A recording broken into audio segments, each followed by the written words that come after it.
Good evening, everybody. Hello, hello. Can everybody settle, please? We're getting ready to start. Want to welcome all of you to the Life Recovery meeting. Let's give it up for the Lord, please.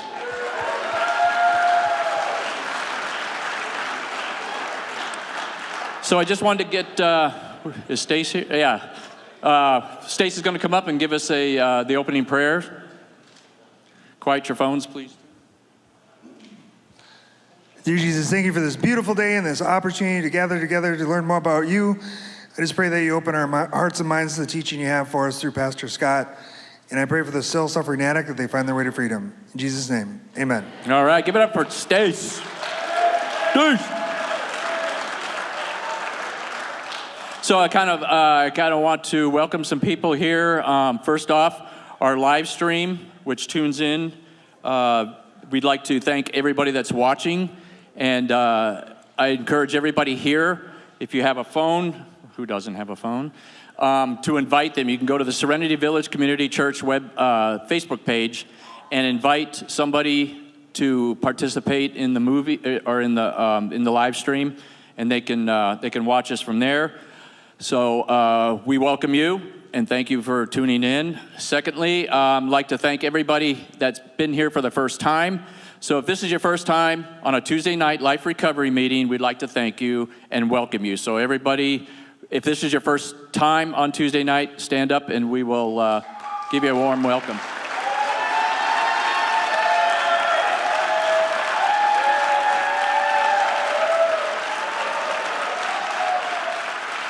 All right. So welcome to the family. You're part of our family here at Serenity Village Community Church and the Recovery Program. Couple quick announcements. First off, on Monday nights, we have a 12-step Big Book meeting down in Fellowship Hall. It's Monday nights at 7 p.m. And our friend over there, Mike Reimer, chairs that meeting. Give it up for Mike.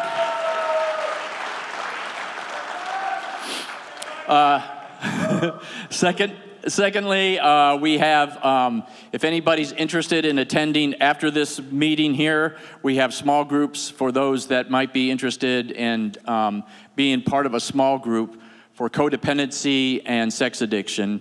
And Jacob and Rebecca, right there, if you stand, give them a welcome, please.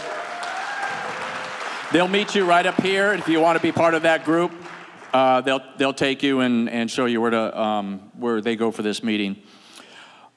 Second of all, let's see. I have a special announcement, actually, I want to do. So the special announcement is, I just got this. So on May 13th and 14th, our very own Megan Thomas is going to be a guest speaker at Women to Women. It's a ministry at Waters of Life, I think it's the River of Life over in St. Paul.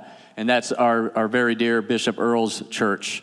So she's going to be doing that again, May 13th and 14th. Doors open at 8:30, and she is one of the speakers. So, yeah, we love Megan, and come out and support her. Also, medallions. If anybody is celebrating 1 year or more of sobriety, we have a sign-up sheet out there right out there in the foyer coming into the sanctuary, and you can sign up to get a medallion from Pastor Jeff, and that takes place on the last Tuesday of every month. So if you have 1 year or more in the month of May of sobriety, sign up out there, and Pastor Jeff will bless you with a medallion. The last thing is church. I can't do it like Doug does, so I'm just going to say church on Sunday. Okay, so church on Sunday. We have 2 services, 10:30 and 6. Thanks, Andy. Sunday. So we encourage you to come out to get some serious word of God by one of our pastors. And that's kind of it. Yeah, so we're going to show a video. So we watch this video, and at the same time, we're going to pass the basket. I encourage you to give from your heart. helps with everything here at the church, keeping these doors open, keeping the lights on, keeping the AC on now, thank God. And that's it. So we'll pass the basket, and please watch this video.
So prepare yourself for a great word from Pastor Scott Person. Always a blast.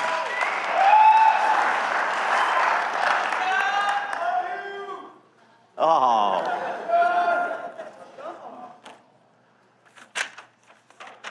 All right. I'm shiny. How's everybody doing tonight?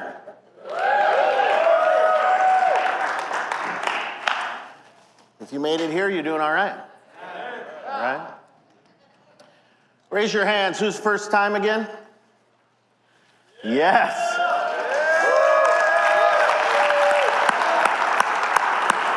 Well, I can assure you this isn't a recovery meeting like you've ever been to. Ever.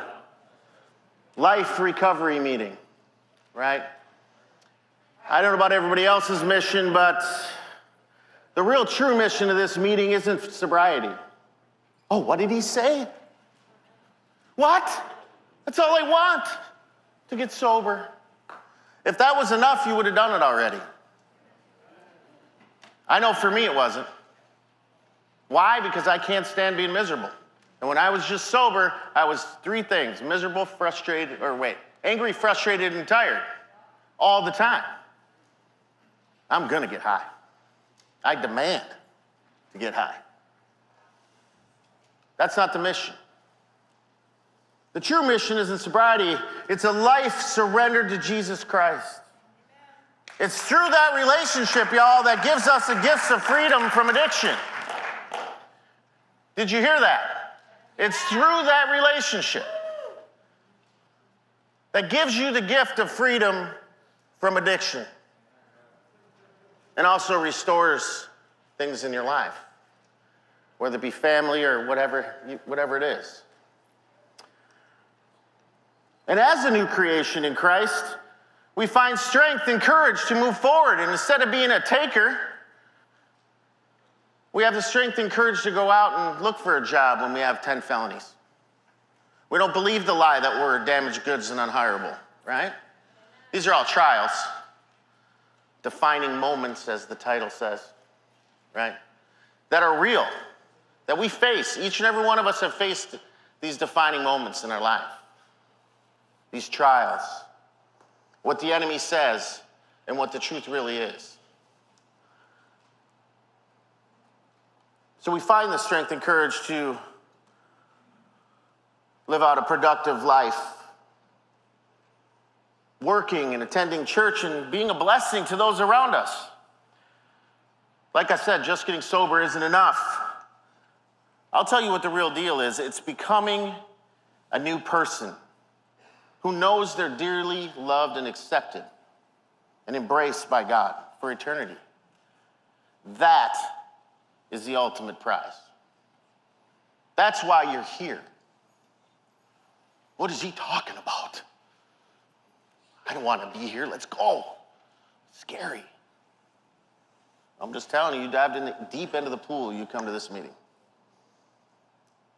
No one in here, no part-time addicts come here. Trust me, we were fully committed to our job. fully persuaded, right? They didn't have to ask you to get in the game. You were in it, right? You didn't sit on the sidelines. You didn't save any for Sunday. You might have tried, but it never, ever worked that way. Anyhow, so why these trials? Why are they necessary? Well, I'll tell you why. They stimulate your faith and deliver us from our fears and our worries and our weaknesses. That's why. And that faith produces in us a maturity that gives us power and perseverance. Basically, it's this in the Bible. It's us walking out our salvation in fear and trembling. That's what that means. But let me tell you something. Having faith in difficult times, man, it can allow you to find the peace of God in his presence. To not run away. To not quit. I mean, it says right in his word, there's a 100% guarantee. If you do not quit, you will not fall. I didn't make that up. This isn't a Scottism. This is nothing. It's right out of his word. It says, if you do not quit, you will not fall. We're a bunch of quitters, though. We like quitting. At least our brains, they think of it all the time. Co-signing our excuses. We're going to get into all that. But I'll tell you what happens when you're unfaithful. It's a 100% guarantee it's going to start to harden your heart. The pride will tear away everything that you hold so precious, that relationship. Most importantly, that relationship with him. The shame we feel, the guilt we feel. So what is this? What are these defining moments? What does he mean? Oops, wrong paper. Here we go. What is the defining moment? Well, it's any time in your life in which a choice is made or an incident happens that causes something in your life to change. That's the defining moment. It's something that from that moment forward, it defines an aspect of your life. Good or bad. Good or bad. Defines a moment in your life. For example, the day you became a Christian. You gave your life to the Lord. You said, hey, I'm not God. I don't know who is, but it's not me. So, I don't know. Let's choose you. That's about as much faith as I had in the beginning. I just knew I wasn't it. It didn't stop me from wanting to be it. Like once my circumstances get away, maybe I can be God again. But I figured out that doesn't work, right? That's the defining moment. When you choose to work the 12 steps, that's a defining moment. I mean, the 12 steps, dude, I mean, they were authorized by the Lord to get put on that paper and then written into a book. You want to know what running your race looks like? That's working the 12 steps. That's the race marked out before you, with your eyes solely fixed on him. That is a defining moment. Here's one that we feel and we experience most often. It's trusting the Lord even though we don't understand. And our feelings and our flesh are screaming. I don't want to do that. I don't even have to do that. And your flesh is searching for co-signers left and right, and every time you look at somebody and tell them your problem, they're like, Geesh! Just smack the taste right out of your mouth and go, nope, you're going to do that. That's one of the most common ones, right? That's the defining moment. 1 Timothy 6:11 says this, but you, Timothy, are a man of God. So run from these evil things. Pursue righteousness and a godly life along with faith, love, perseverance, and gentleness. What that tells me is I got a choice. I got a choice to pursue a godly life and to mature into a man or woman of God and to be part of the solution instead of part of the problem, which is a slave to sin. I'm tired of being part of the problem. The people they talk about. Who are they? I want to be part of the solution. What does that look like? Being an example, right?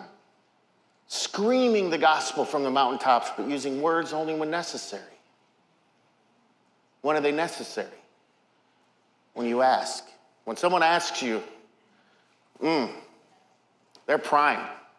Because I know when I'm asking a question, I'm listening for an answer, right? You try to tell me something when I'm not interested, it ain't happening. Not happening at all. Romans 5:3. We can rejoice, too, when we run into problems and trials, for we know that they help us develop endurance. There's a purpose behind that problem, that issue.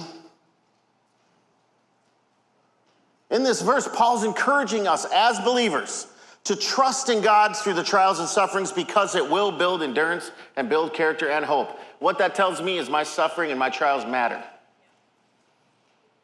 They have a purpose. I might not know what they are, but I trust in Him and they're good. Right? Sometimes not sometimes, that's hard a lot of times. And without the great cloud of witnesses it talks about in Hebrews, I'd be in trouble. Right? Because I search for co-signers like everybody else. But the people the Lord has put in my life, no co-signing. Not at all, ever. This isn't in your notes, but in Peter 1:6-7, Peter describes our trials in 5 ways. One is when we compare it to eternity. It's a brief moment in time. He says this, though now for a little while. It's not going to last forever, what you're going through. I will say this, though. It can have a lifetime of consequences. Right? Give you an example. The guy I knew and I mentored for 5 years, and he went back to what he knew because he refused to give up a certain thing. And for the last 3 years, he's been hitting it hard, like I don't even know him. Well, he came into the treatment center last week on a Thursday, and he looked better. I could actually sit by him because he didn't reek from living outside. He sounded better. He says, I'm getting into Teen Challenge tomorrow. I go, sweet, what time? We'll give you a ride. No, I got a car. Don't clap yet. I got a car. I go, are you hungry? Oh, yeah, I'm starving. All right, sweet. He went downstairs. He just chowed it's like he never ate before in his life. And I said, you want a ride to your car? We gave him a ride to his car. Not even 24 hours later, he shows up back at the treatment center. Looking like he had a stroke. Smelling like booze. Our choice is, we're free to make any choice we want, but we're not free from the consequences of those choices. So hopefully that gives you a moment of pause before your ego makes a decision that affects the rest of your life. Number 2, Peter talks about our trials are varied in form. What he really says here is, you have been grieved by various trials. The trials are going to look different. They're going to look different. Another reason for our trials he talks about is our suffering proves our faith is real. The tested genuineness of our faith is what he says. He also says after that it's more precious than gold. He ends it by saying, suffering will result in praise, glory, and honor at the revelation of Jesus Christ. Only one problem, though. We forget what we should remember, and we remember what we should forget. We do. Happens to me. It might seem trivial at times, but it isn't. The devil's not stupid. How come I think of a hotel room or some janky, stupid thing I haven't thought about in 25 years, but when I drop my wife at the airport with a full pocket of money and no accountability, it comes to my mind? Is that just happenstance? No. He knows. He knows. That really happened, by the way. She's shaking her head, I know. Why? Because I told her. You don't have a spouse you can be honest and open with about that because you're afraid she might freak out? Then, I think, anyway. So Galatians 7:5, the trial that's self-inflicted. We're running superbly. Who could in on you? Deflecting you from your true course of obedience. This detour doesn't come from the one who called you into the race in the first place. Please don't toss this off as insignificant. We're real good at doing that. It only takes a moment of yeast to know and permeate an entire loaf. Remember that situation I just told you about? Pocket full of money, no accountability, wife gone on an airplane? What's the moment of yeast? Self-reliance. Keeping your mouth shut. Not exposing the thoughts in your mind. Remember how it says take every thought captive? Yeah, expose it. You want to take it captive? Expose it. Expose it to him. Expose it to people the Lord's put in your life, right? I don't know how it happens, but man, it just diminishes its any type of allure it had. You build that self-reliance grows quick, by the way. And inevitably, when you get that self-reliance built up, you know the next question I hear? Where's he been? Where is he? I haven't seen him in a while. I'm like, I don't know. This is a large community, but it's small in nature. It's like a small town. I'm sorry, but if people don't know where you are or haven't heard from you, they know the answer. They do. It isn't a good one either. Proverbs 19:11. The reason, it's your own plan, or it's the wrong counsel. Listen to advice and accept instruction, and in the end, you will be wise. Many are the plans in a man's heart, but it is the Lord's purpose who prevails. There's only one plan, and that's his plan. It pains me to say that sometimes because I love my plan. I do. I mean, in my world, my plan is always the best. Problem is, it has to work out perfect. If it doesn't, it's not just a kind of bad day, it's a really bad day, right? Like the difference between like getting a mosquito bite and a nuclear bomb. That's what my plan, if my plan doesn't work out perfect, it's a nuclear explosion. It's horrible. And if we're honest with ourselves, that's the truth for all of us. It doesn't kind of not work out. It doesn't work out at all, not even a little. So, it's his plan, his timing. I'm not even saying the things in your plan are bad. They might not be bad, but done out of his timing, it'll kill you. I want to get back to my kids, not bad. I want to get a job, not bad. I want to get a bank account, not bad. I want to raise a credit score, not bad. I'd like to get married, not bad. All those things are great. He wants those for you, but outside of his timing, it'll kill you. It won't kill me, I'm strong. Yes, I know you might be strong and muscular, but you're not mature enough for it. I'm telling you by experience, by the way. I'm not just yelling at you. I've done all these things the wrong way. That's why I'm divorced, right? That's why I got married in the first place. Should have had my head examined. I'm just saying, it wouldn't have happened. I can say that about a lot of things in my life.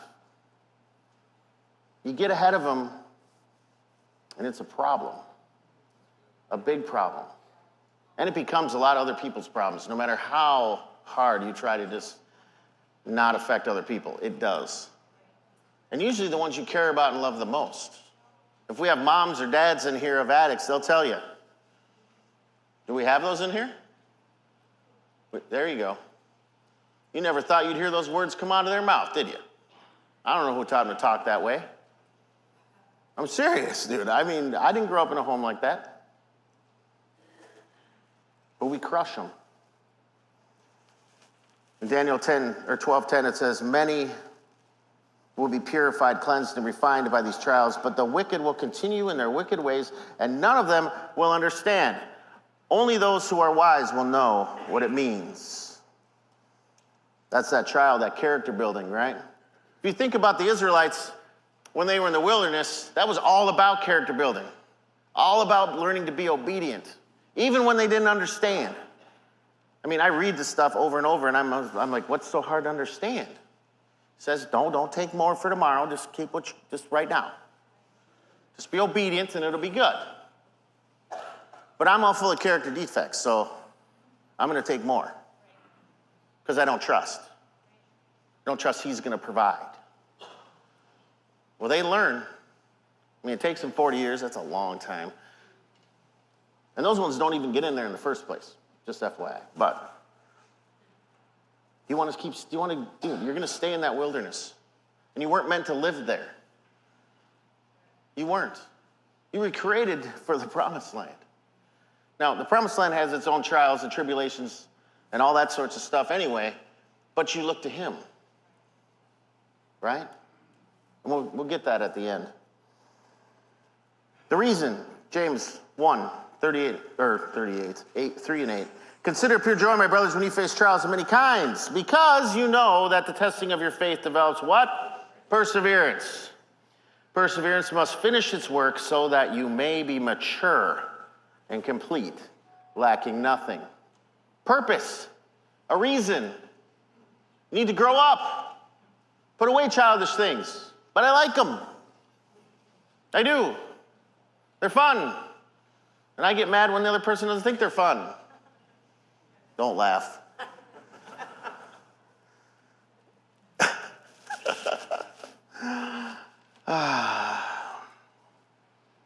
But point blank, the enemy wants to, or wait, where was I? Yeah. This is another trial. Mark 10, 28 through 31. Then Peter spoke up. And when we've given up everything to follow you, Jesus, I can guarantee this truth.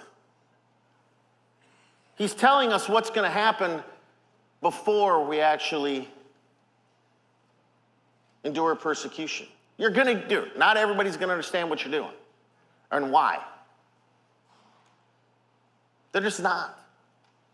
You're going to have persecution. It's just part of it.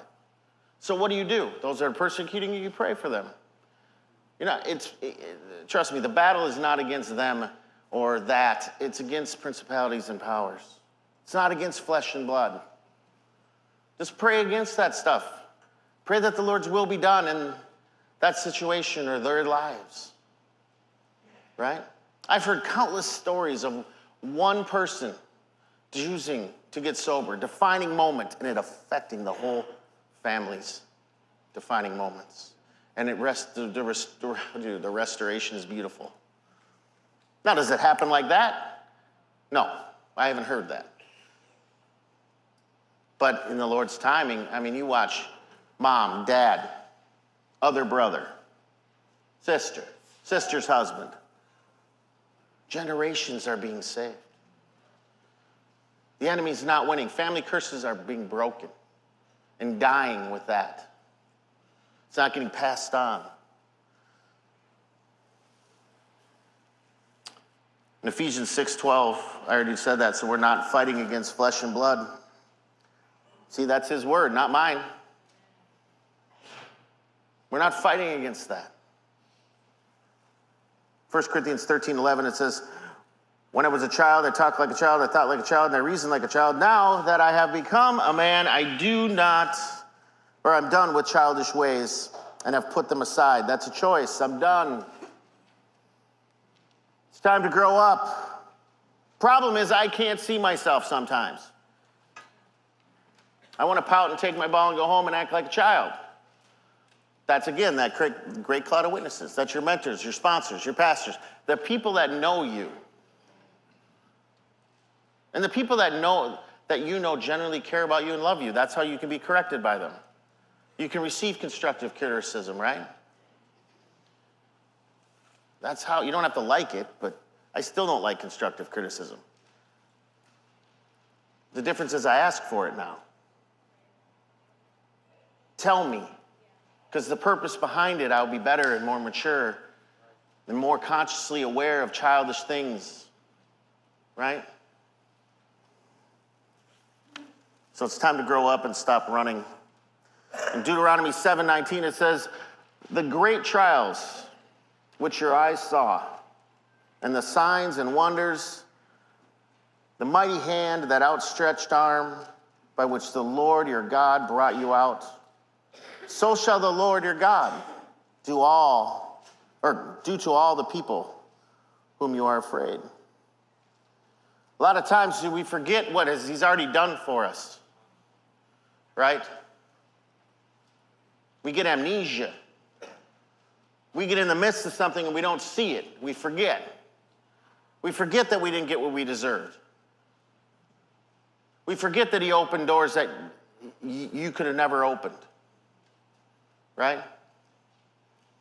We get in the midst of something and we get afraid. And we don't run to him. It distracts our focus, right? 2 Corinthians 4:1 and 2, and 7 and 10. Therefore, since God in his mercy has given us this new way, we never give up. We reject all shameful deeds and underhanded methods. What's underhanded methods? Shortcuts. I wish there was a shortcut, dude. I really, really do. I love quicker, easier, softer, faster. I love it. You tell me a quicker way to get to church, I'm going. Especially now with the bridge and the highway and everything messed up. I love it. But it's wrong.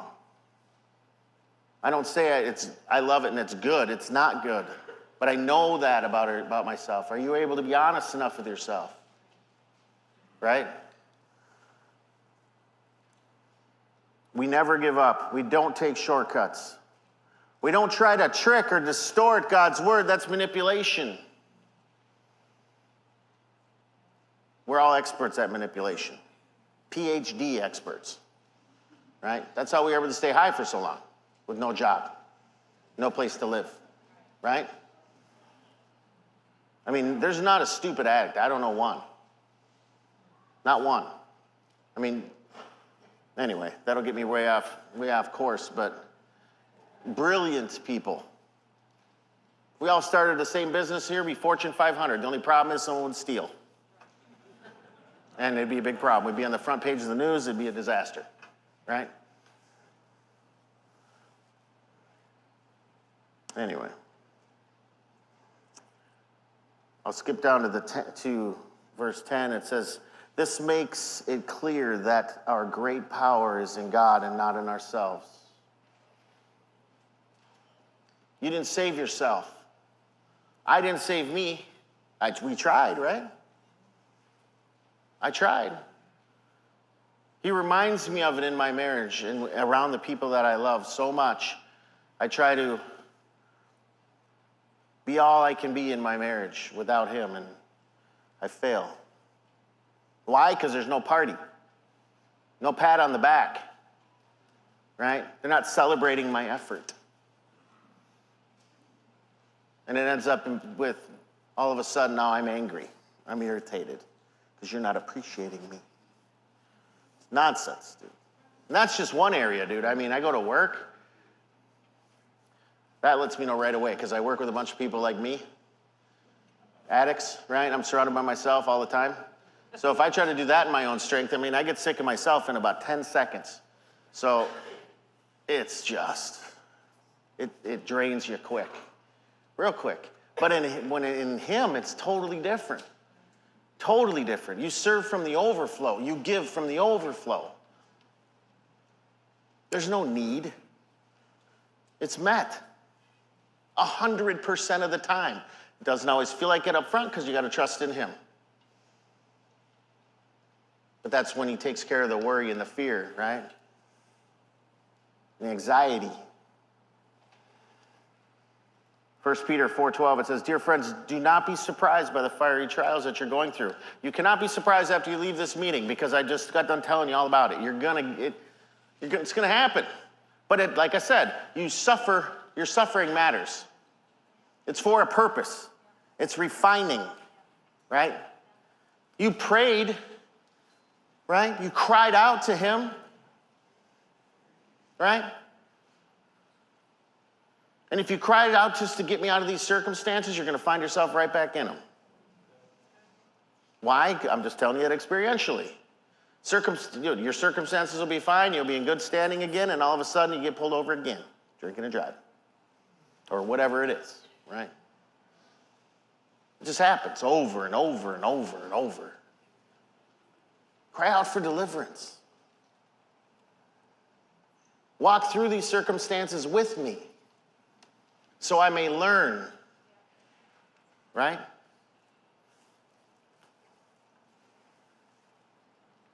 Second Thessalonians 3, 1 through 6. Is your faith and love growing? We ought always thank God, gratitude.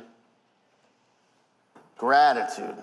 Thank God for you, brothers, and rightly so, because your faith is growing more and more, and we love every one of you. And the love, I can't even read. And the love every one of you has for each other is increasing. I never loved people. I didn't even love myself. Ever. That was like a new phenomenon. Right? How do you know you love yourself? You stop putting yourself in prison. Stop putting yourself in that jail. I'm just talking about physical, I'm talking about mental. Right? You start to love other people. Not for what you can get from them. That isn't love. Not love at all. Therefore, among God's churches, we boast. Dude, when I'm going through it, I boast about it. I don't keep it a secret. I want to sometimes, though. I really do. Mind your own business. It's none of your, But the people the Lord puts in your life, that great cloud of witnesses, they don't let you get away with that crap. No way. They don't. They just keep on. Dude, I know you're going through it. I'm going to pray for you anyway. All of a sudden, the God tells them what we're going through. You know what I mean? No secrets. What happens with secrets? What do? They keep you sick, right? No secrets. Well, I don't want to be judged, and trust me, it's been done in here, and if it hasn't been done of, it's been thought of. I shot meth a long time. And anybody that shot meth before knows that's a deep hole of depravity. So, trust me when I say it's either been done or thought of in this room, right? We love you regardless. I ain't gonna judge you. We're the last persons to do that. And if I haven't done it or thought it, it's just because I wasn't out there long enough. That's the only reason. If I say I wouldn't do it, I'm a hypocrite. Total hypocrite. You give me the right amount of being out there long enough in the right circumstances, I'm doing it for sure. He doesn't know what he's saying. That's gross.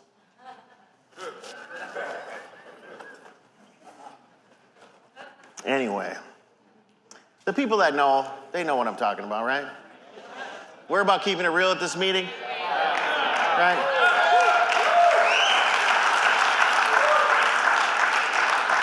The good news is you might have did it, but you're not it. I think we've heard that one before, right? Yeah. 1 Peter 1, 6 through 7, we kind of went through that earlier, but I read you the whole verse. It says, so be truly glad. There is a wonderful joy ahead, even though you have endured many trials for a little while. These trials will show that your faith is genuine. It is being tested as fire tests and purifies gold. Though your faith is far more precious than mere gold, so when your faith remains strong through many trials, it will bring you as much praise and glory and honor. It will bring you much praise, glory, and honor on the day that Jesus Christ is revealed to the whole world. Are your strengths and weaknesses being revealed? I hope so. Let them be revealed. Embrace that weakness. Don't hide it. You know what? That's a compliment. When your weaknesses come out, the Lord's telling you you're ready. You weren't ready yesterday, but today you're ready, and I'm going to give you the courage and the strength to walk through that weakness. But you got to stay focused on me. You don't stay focused on me, you're going to flounder like a fish out of water. It's going to be a problem. But you stay focused on me, you might feel like that fish, but you're going to keep going. I'm telling you this experientially, and there's a bunch of people in this room that can vouch for that. Ephesians 3:13. So please don't lose heart because of my trials. I am suffering for you, so you should feel honored.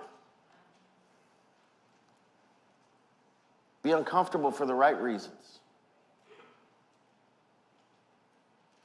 I'll let you look that up.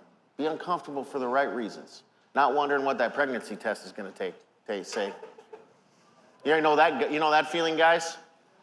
Oh, no, I'm taking her to go get a test. Oh, please be negative, please be negative. You know that feeling in your gut? Right? We're laughing, dude, but that's what I'm talking about. Be uncomfortable for the right reasons, not that reason. Right? What if they find out? What if they find out? How many days since this? Okay, I gotta go piss and I'll go meet the parole officer. Let's see, 1, 2, 3. I can't even add, dude. Has it been 42? How many hours? 72. Yeah, 72. I can't even, I'm like 1, 2, 3, 4. Well, it's been like 72 and a half. I have good metabolism, I think. So I think I'll be good. This is the misery we do. We're all uncomfortable and stressed out because of that crap. You know what I mean? Man. I'm going to hear about this tomorrow.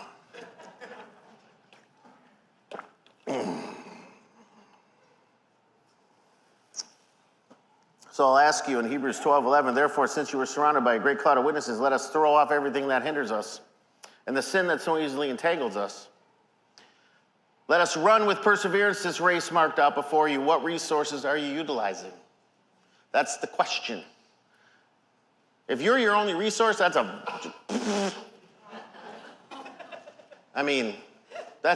bad, if you didn't already know. That's bad. Because if you could have fixed yourself, you would have done it already. I mean, like, we need help.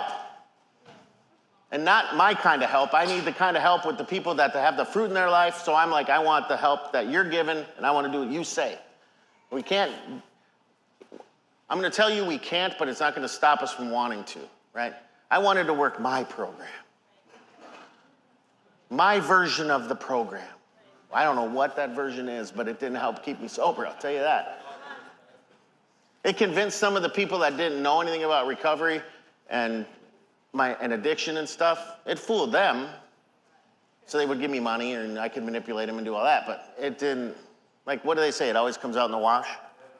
Oh, it came out all right. So are you utilizing the resources? What resources are there? Well, let me see. The race marked out before you, the 12 steps right there. There's one. Mentors, sponsors, people the Lord puts in your life. Right? You can't say you don't know. Look to the left or right of you. You're surrounded with them.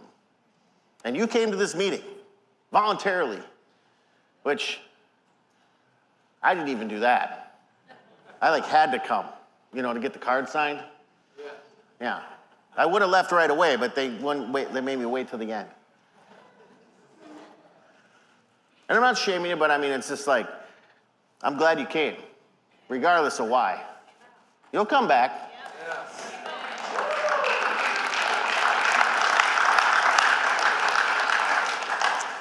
I love this one. 1 Thessalonians 5:16-18. It says, be joyful, always pray continually, and give thanks in all circumstances, for this is God's will for your life in Christian. Yeah, dude, I love this. You know why I love this? Because it's because of gratitude that you're able to be optimistic. Without gratitude, what are you? They're not fun to be around, I could tell you that right now. Like, you tolerate that. What do you have to be grateful for? Well, you didn't get what you deserved, first of all. And I'll go even deeper than that, because I know there's someone in here going, he doesn't know what he's talking about. I'm going to prison for 5 years, whatever. Trust me, if you got caught for everything you did, it'd be the death penalty. So calm down. right? You're free to make any choice you want, but there's worldly consequences. I don't like them. Are they fair? I mean, I don't know. That's why I'm here and not behind a bench somewhere. I don't know. But I'm just saying, sometimes we got to sit down, right? Whether it be treatment, whether it be, whatever. But we didn't get everything. We didn't get what we deserved. And it's because of him we didn't. It's not because we're lucky. I can tell you that. So Romans 5:2-4 says this, through whom we have gained access by faith into this grace in which we now stand. You're all here because of God's grace. You're all here because of it. You could not be good enough. Right? You can't earn it. It's because he loves you. Right?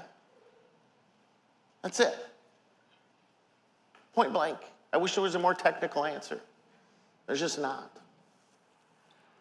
And if it gets more technical, we're not going to understand anyway, so keep it simple, right? I love it when it's practical, and I can overcomplicate warming up water in the microwave. Can't tell you how much stuff I've screwed up in microwaves and cooking. I'll let you think about that. Anyway, not only so, but we also rejoice in our sufferings because we know that sufferings produce perseverance. Perseverance, character, and character, hope. That sounds terrible. I don't want to be hopeful. I don't want to be a man of my word, ever. Yeah, that sounds bad, right? Well, I'm telling you, that's 100% guarantee. You stay focused on him. And that character starts building up. All of a sudden, he's a man of his word. His yeses are yeses, his noes are noes. Stops looking at women as objects and playthings, right? Just to get his needs met. Just telling you. The sacrifices and conceits that we make, the concessions we make, just to satisfy our own needs. And you're missing out on how good it could be. Settling for, it's pretty good. When, you don't even, dude, is it good? So good. But it's hard, dude, because there's trials, right? Just because I know it's good doesn't stop my brain especially, from, trying to figure it out different. But we don't keep it secret. Let them know. My sponsors and mentors know I'm sensitive, so they smack the taste out of my mouth. Be like, what? I thought you'd be more mature by now. I'm like, I'm sorry. Sorry. That's honestly what happens, dude, I'm telling you. In John 16:33, and this is such good news because the victory is already yours. I have told you all this so that you may have peace in me. So here on earth, you have many trials and sorrows, but take heart because I have overcome the world. You would know and be able to find peace if you just get quiet enough and still and let him speak to you. You know what I mean? You ever notice how emotion and stuff, it's so noisy and loud? Like over-exaggerated? Can't hear him. Gotta get quiet. Still. I have ADD, I can't be still. I didn't say you had to stand still. You can walk around, just be still. Right? I'll give you a little example of the power of trials and staying focused on him and the impact and legacy you can have in your life. In Deuteronomy 31, it talks about Moses. And if you don't know Moses, if you don't have a Bible, come see me after. I'll get it to you. I'll even turn it to Deuteronomy for you, and you can read it. All right? Deuteronomy 31, when Moses chose Joshua to succeed him as a leader of the Israelites, Moses was the guy who was chosen to take the Israelites into the promised land. But they walked around the desert forever because they were hard-headed. They were a bunch of us. You know what I mean? They were. It was an example of us. If you read it, once you get more, dude, when you read it, you laugh. Because I see myself on that page. There goes Scott, thinking he knows it all again. Being greedy, not trusting, thinking he's got a better plan. Complaining, right? Thinking he had it better when he was high.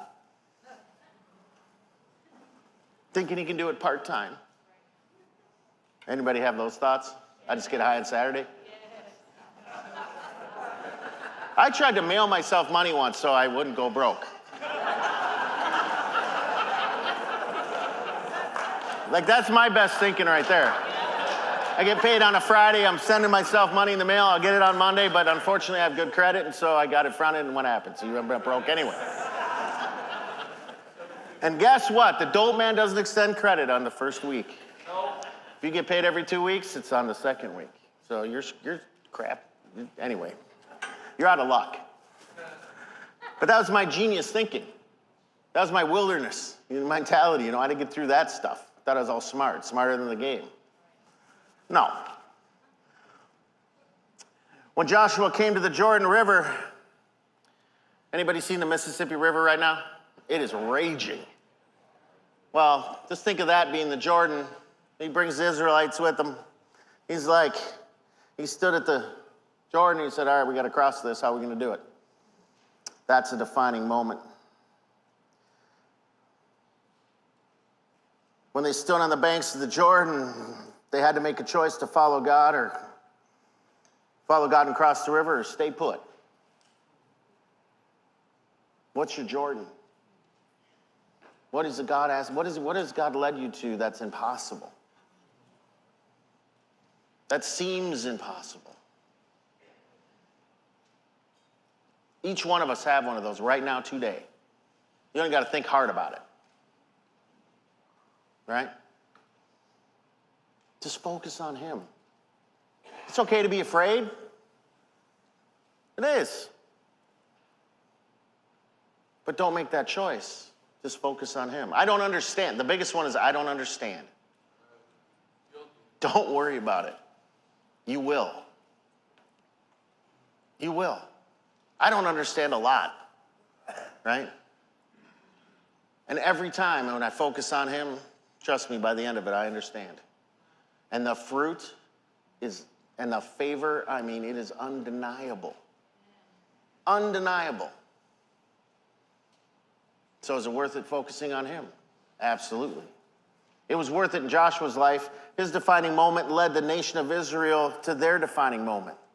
You don't know the impact your choice is going to have. You don't know its reach. You don't. And you think it's all about you. You have no idea. This event, this Jordan River, defined them as the people who could trust that God could provide a way when there seemed no way. And here's what happened right after that. They crossed the river, and shortly after that, they run into this city, which they have to conquer, and guess what city it is? It's Jericho. There's no way they can handle that business. No way. Bigger, smarter, in every way they were outmanned. Plus they had these huge walls, right? This comes to understanding, right? Lord goes, hey, I got a bright idea. I don't know if he said that, but all I know is that he said, you know what, you march around that city 7 times and you bang those trumpets and all that other stuff. I can guarantee you, if Pastor Danny's in front of me marching around doing that stuff, I'm hitting him in the back going, this is stupid. I don't know what we're doing. I know he provided for us over there, but I feel dumb. What if someone sees? What, this is some of the lies we tell ourselves, right? What if someone sees me raising my hands at church? I can't pray out loud. What if I say something wrong? Are you joking me? If you can talk, you can pray.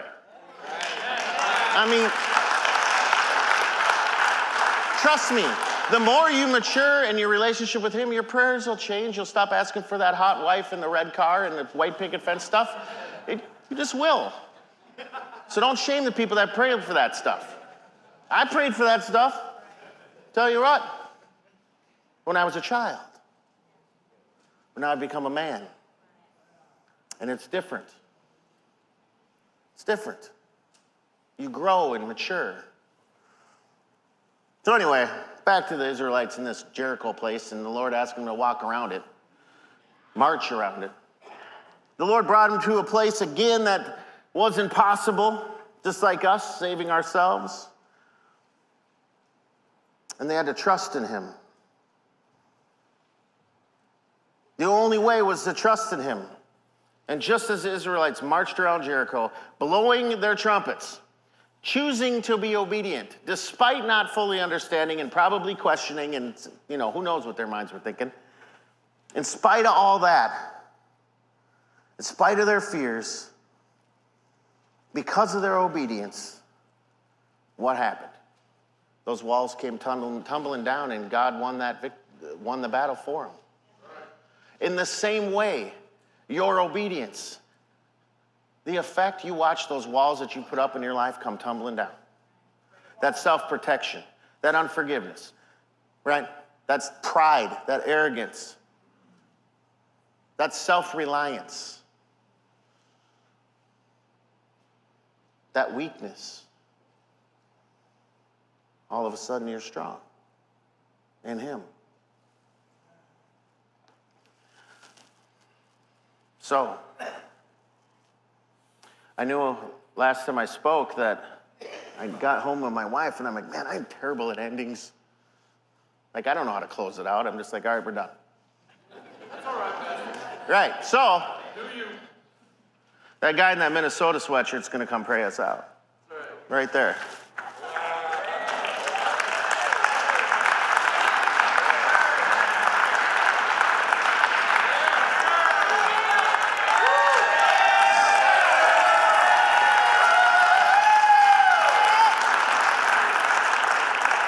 I know you.